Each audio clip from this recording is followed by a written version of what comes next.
కరీంనగర్లో mega 9 TV క్యాలెండర్ను ఆవిష్కరించారు. Minister camp ఆఫీసులో మంత్రి పొన్నం ప్రభాకర్ క్యాలెండర్ను ఆవిష్కరించారు. తెలుగు రాష్ట్రాల్లో మెగా 9 ప్రసారాలపై మంత్రి హర్షం వ్యక్తం చేశారు.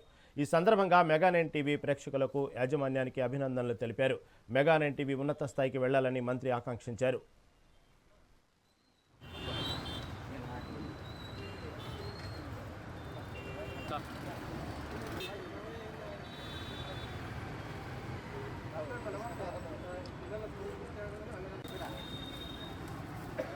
అలా ఫోటో తీస్తాను.